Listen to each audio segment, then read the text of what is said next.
3 bulan sesudah orang Israel meninggalkan Mesir, mereka tiba di padang gurun dekat Gunung Sinai.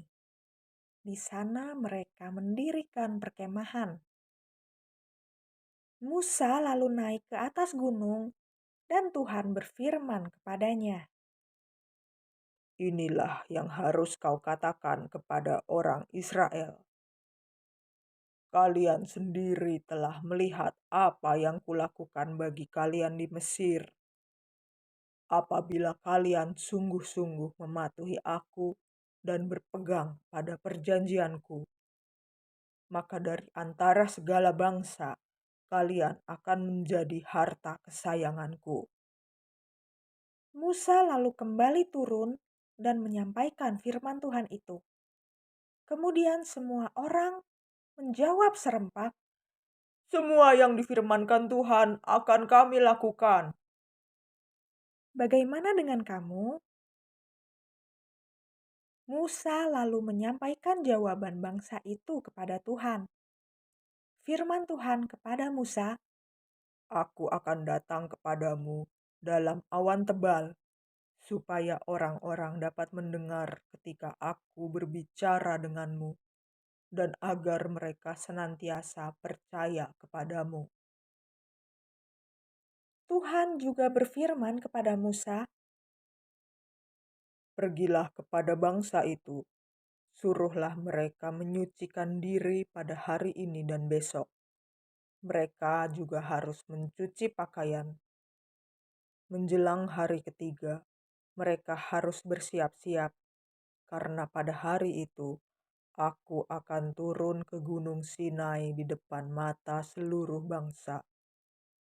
Pasanglah batas di sekeliling gunung itu dan katakan agar mereka jangan sampai mendaki gunung itu atau menyentuhnya, sebab siapapun yang melakukannya akan dihukum mati. Musa pun turun menemui bangsa itu dan menjelaskan segala sesuatu yang diperintahkan Tuhan kepada mereka. Semua orang patuh. Mereka mencuci pakaian dan menaati semua yang sudah diperintahkan Tuhan. Pada hari ketiga, pagi-pagi, rakyat mendengar bunyi petir. Mereka melihat kilat menyambar-nyambar. Awan tebal menutupi seluruh gunung. Mereka juga mendengar bunyi sangkakala yang sangat keras. Semua orang di perkemahan itu sangat gemetar. Musa lalu membawa bangsa itu keluar dari perkemahan untuk menjumpai Allah. Mereka berdiri di kaki gunung. Gunung itu tertutup asap, sebab Tuhan turun ke atasnya di dalam api. Seluruh gunung bergetar dengan hebat. Tuhan memanggil Musa kembali ke puncak gunung. Musa pun naik ke atas dan Tuhan berfirman kepadanya, Turunlah, peringatkan bangsa itu supaya mereka jangan mendekati gunung ini. Musa berkata kepada Tuhan, Aku sudah memperingatkan mereka. kemudian Tuhan berfirman, Turunlah, kemudian naiklah bersama Harun. Tetapi yang lain tidak boleh ikut supaya mereka jangan mati. lalu turunlah Musa menemui bangsa itu dan menyampaikan semuanya kepada mereka. Bangsa itu lalu mendengar suara Allah. Allah mengucapkan firman berikut ini, Akulah Tuhan Allahmu yang membawa engkau keluar dari tanah Mesir, dari tempat perbudakan.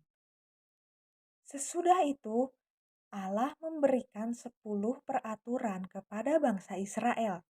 Kita menyebutnya 10 perintah atau hukum Allah. Ketika orang Israel mendengar suara Tuhan, mereka ketakutan dan berdiri jauh-jauh. Kata mereka kepada Musa, Engkau saja yang berbicara dengan kami, tetapi janganlah Allah berbicara kepada kami, sebab nanti kami akan mati. Musa berkata kepada bangsa itu, Janganlah takut, sebab Allah datang untuk menguji kalian, supaya kalian belajar takut akan Dia, agar kalian jangan berbuat dosa. itulah yang juga diinginkan Tuhan dari kita, yaitu supaya kita mematuhi hukum-hukumnya dan supaya kita tidak berbuat dosa. Sesudah itu, Musa naik ke atas gunung lagi. Dia akan bersama Tuhan cukup lama karena Tuhan akan menjelaskan berbagai peraturan kepada Musa. Dengan demikian, bangsa Israel akan mengetahui cara menjalani hidup dan melayani Tuhan, serta cara merayakan hari-hari khusus dan berbagai hal lain. Selesai berbicara dengan Musa, Tuhan memberi dia dua loh batu. Kamu lihat kata-kata yang tertulis di atasnya? Itulah hukum Tuhan yang ditulis dengan jari Tuhan sendiri.